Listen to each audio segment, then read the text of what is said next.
Praise the lord. ఆశ్చర్యకరుడును మహోన్నతుడునైన యేసుక్రీస్తు ప్రభువారి శ్రేష్టమైన పరిశుద్ధ నామమునకు స్తోత్రము కలుగునుగాక. ఆమేన్.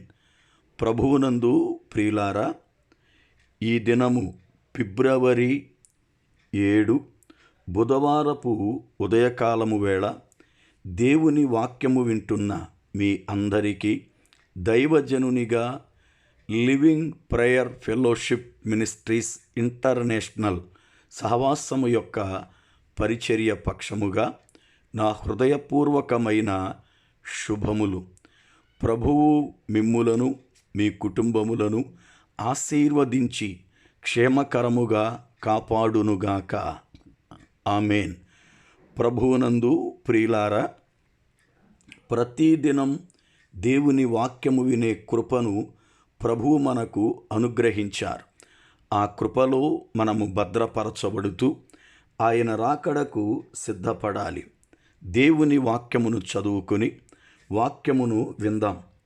కీర్తన గ్రంథము 32వ కీర్తన 9వ చరణాన్ని చదువుకుందాం. బుద్ధి జ్ఞానములు లేని గుర్రముల వలెనైనను కంచర గాడిద వలెనైనను మీరు ఉండకుడి. అవి నీ దగ్గరకు తేబడినట్లు వాటి నోరు వారుతోనూ కళ్ళెముతోనూ బిగింపవలెను. ప్రార్థన. సర్వకృపానిధివైన మా పరమ తండ్రి, మీకు వందనాలు స్తోత్రాలు చెల్లిస్తున్నా. మీ కృపదనుక మమ్ములను ప్రేమించి మా ఎడల మీరు చూపుతున్న వాత్సల్యత కొరకు వందనాలు. దేవా, ఈ దినం వాక్యము చదవబడి ఉంది. చదవబడిన లేఖనములో నుండి నాతోనూ మాతోనూ మాట్లాడండి. వాక్యం వింటున్న బిడ్డలను దీవించండి. బలహీనులను బలపరచండి. కృంగిన వారిని లేవనెత్తండి. అనారోగ్యతతో ఉన్నవారికి స్వస్థత దయచేయండి. ఇబ్బందులలోనూ ఇరుకులలోనూ సమస్యలలోనూ కృంగియున్న వారిని బలపరచండి. కనికరము చూపండి. యేసు నామమున ప్రార్థిస్తున్నాను పరమ తండ్రి. ఆమేన్. ప్రభువునందు ప్రియులారా, మనము చదువుకొనిన కీర్తన గ్రంథము 32వ కీర్తన 9వ చరణములో దావీదు భక్తుని ద్వారా దేవుడు మనతో మాట్లాడుతున్న ఒక ప్రశస్తమైన మాట, మనం ఎలా ఉండకూడదో అనేది నేర్పుతూ ఉన్నాడు. మీరు బుద్ధి జ్ఞానములు లేని గుర్రముల వలెనైనను కంచర గాడిద వలెనైనను మీరు ఉండకుడి అంటాడు. అనగా గుర్రమునకు కానీ కంచర గాడిదకు కానీ బుద్ధి జ్ఞానము లేదు అనేది మనకు అర్థమవుతుంది. దేవుని పిల్లలుగా నేడు మన జీవితాలలో బుద్ధి జ్ఞానములు కలిగిన వారమై జీవించాలి. ఒకవేళ అవి లేకపోతే అవి ప్రభువు దగ్గర సమృద్ధిగా ఉన్నాయి గనుక మనము ఆయనను అడిగి పొందుకోవాలి అని దేవుని వాక్యమునందు ప్రభువు మనతో మాట్లాడుతూ ఉన్నాడు. ఎందుకంటే ఒక మనిషి జీవితములో బుద్ధి అనేది చాలా శ్రేష్టమైనది. నెబుకద్నెజర్ రాజు గొప్ప రాజే. దేవుడు తనని వాడుకున్నాడు. యెరూషలేమును దానిలో ఉన్న ప్రజలను నెబుకద్నెజరుకు దేవుడు అప్పగించాడు. అయితే నెబుకద్నెజరు బుద్ధి లేని కారణాన రాజయ్యుండి కూడా 7 సంవత్సరములు పశువు వలె అడవిలో పశువుల మధ్య ఉన్నట్లుగా దానియేలు గ్రంథము 4వ అధ్యాయము మనము చూస్తాం.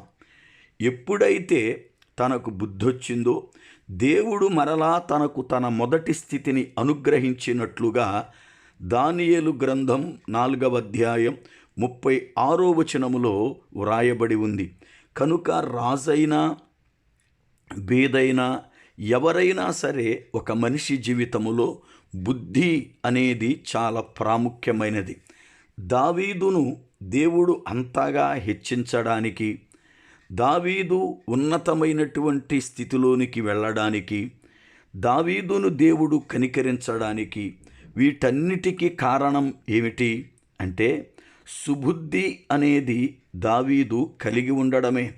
సమూయేలు మొదటి గ్రంథము 18వ అధ్యాయము 14వ వచనమునందు దావీదు సుబుద్ధి కలిగి ఉన్నందున దేవుడు తనకు తోడయ్యున్నాడు, అందును బట్టి సౌలు మహారాజు కూడా దావీదునకు భయపడినట్లుగా లేఖనాలను చూస్తాం.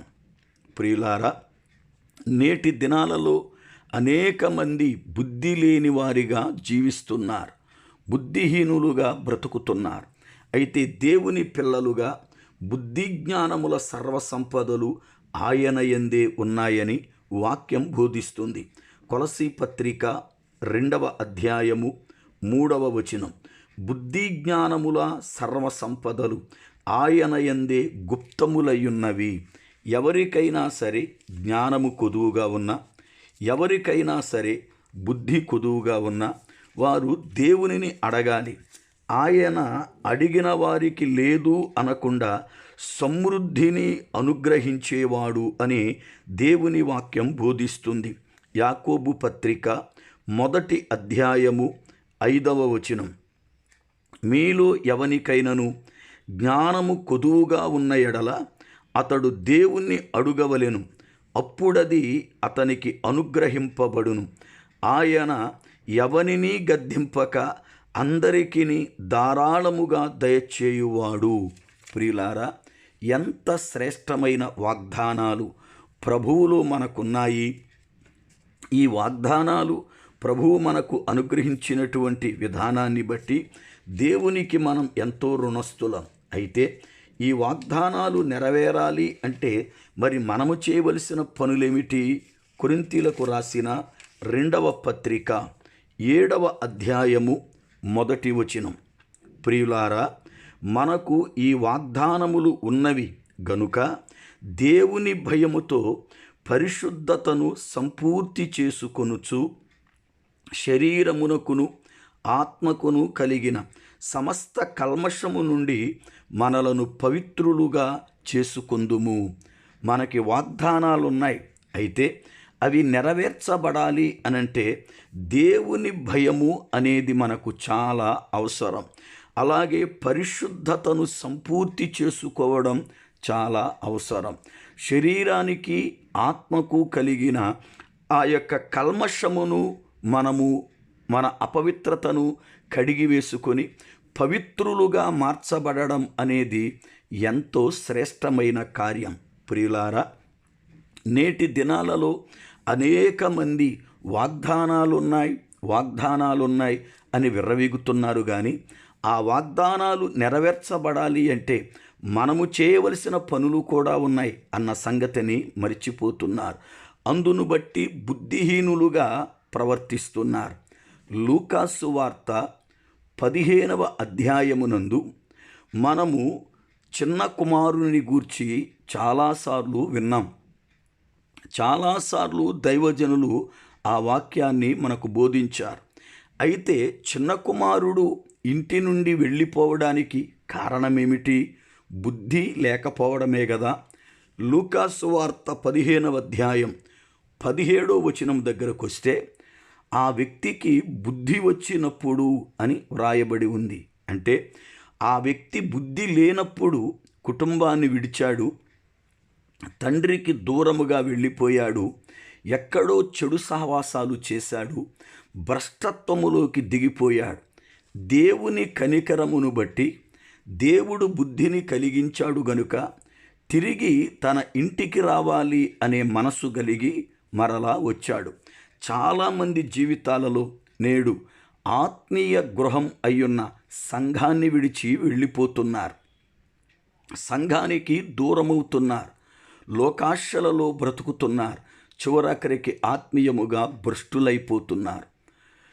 మా సంఘములో జరిగిన ఒక చిన్న సంఘటన, ఒక పర్యాయం ఒక వ్యక్తి, నేను అతన్నేమీ అనలేదు, అతడు నన్ను ఏమీ అనలేదు, కానీ చిన్న కారణం, దైవజనుడు మమ్మల్ని పిలవలేదు లేక దైవజనుడు మా యొద్దకు రాలేదు అన్నటువంటి చిన్న కారణాన్ని బట్టి సంఘాన్ని మానేశాడు. చివరికి భ్రష్టత్వములోకి వెళ్ళిపోయాడు. ఆ సంగతి నాకు తెలిసినప్పుడు నేను మరలా ఆ వ్యక్తిని పిలిపించాను. ఆ వ్యక్తిని రమ్మనండి, ఎందుకు అలాగా భ్రష్టత్వంలోకి వెళ్ళిపోతాడు అన్నప్పుడు అతడొచ్చి మరలా సంఘములో నేడు ఆత్మీయముగా పెరుగుతున్నాడు. ఈ రోజున చాలామంది ఆత్మీయ స్థితి ఇదే. దైవజనుడు ఏదో అన్నాడను, లేకపోతే దైవజనుడు మాకు గౌరవం ఇవ్వలేదను, లేక దైవజనుని దగ్గర మాకు విలువ లేదను, రకరకములైన కారణాలు హృదయంతరంగములో అపవాది మెదిలిస్తూ ఉంటే వాటిని జయించలేక వీరు సంఘానికి దూరమవుతున్నారు, దైవజనులకు దూరమవుతున్నారు. ప్రియులారా, సహవాసమునకు కానీ దైవజనునికి కానీ దూరమైతే విశ్వాసులైనటువంటి పిల్లలకే నష్టం. కారణం, సహవాసములో ఉంటే నీకు ఆత్మీయ బలం ఉంటుంది. దైవజనునితో ఉంటే చక్కని ప్రార్థన, వాక్యపు సహవాసం, దేవుని యొక్క గద్దింపు ఉంటుంది. వీటికి దూరమైతే చివరికి ఆత్మీయ స్థితిలో బలహీనత, లోకాశలలో దాసత్వం, ఆత్మీయ అంధకారం అనేది కనబడుతుంది. కనుక బుద్ధి జ్ఞానములు అనేవి ప్రతి విశ్వాసి కలిగి ఉండాలి. గుర్రములకు కానీ కంచర గాడిదలకు కానీ అవి లేని కారణము చేత వాటిని ఒక వ్యక్తి దగ్గరకు తేవాలి అంటే వాటి నోరు కళ్ళెముతోనూ వాటి నోరు వారుతోనూ కట్టవలసినటువంటి పరిస్థితి ఏర్పడుతుంది. ప్రభువునందు ప్రియులారా, మనము దేవుని పిల్లలం, ఆత్మ సంబంధులం. కనుక బుద్ధి జ్ఞానముల సర్వ సంపదలు కలిగిన దేవునిని కలిగిన వారమై ఆత్మీయ స్థితిలో ఎదుగుట కొరకై మనము బలపడాలి. అట్టి రీతిగా ప్రతి కుటుంబమును, ప్రతి సంఘమును పరిశుద్ధాత్మ దేవుడు కట్టి ఆత్మీయ జీవితములు ఎదిగింప చేయునట్లుగా మనము ఆయన చేతిలో ఉండాలి. అప్పుడు ప్రభువు మనలను బలపరుస్తాడు, ఆయన రాకడకు సిద్ధపరుస్తాడు, ఆయన సన్నిధి మనతో ఉంచుతాడు. మనము ఆత్మ సంబంధులమై ప్రభువు రాకడకు సంపూర్ణ సిద్ధిని కలిగిన వారమై ఉంటాం. అట్టి కృప పరిశుద్ధాత్మ దేవుడు మనకు అనుగ్రహించునుగాక. ఆమేన్. మన పరమ తండ్రి అయిన దేవుని యొక్క ప్రేమ, ఆయన కుమారుడును మన రక్షకుడునైన యేసు ప్రభువారి శ్రేష్టమైన కృప, పరిశుద్ధాత్మ దేవుని యొక్క అన్యోన్య సహవాసము, ఆయన సన్నిధి మనకును సకల పరిశుద్ధులకును సదాకాలము తోడయుండి నడిపించునుగాక. ఆమేన్. ఆమేన్.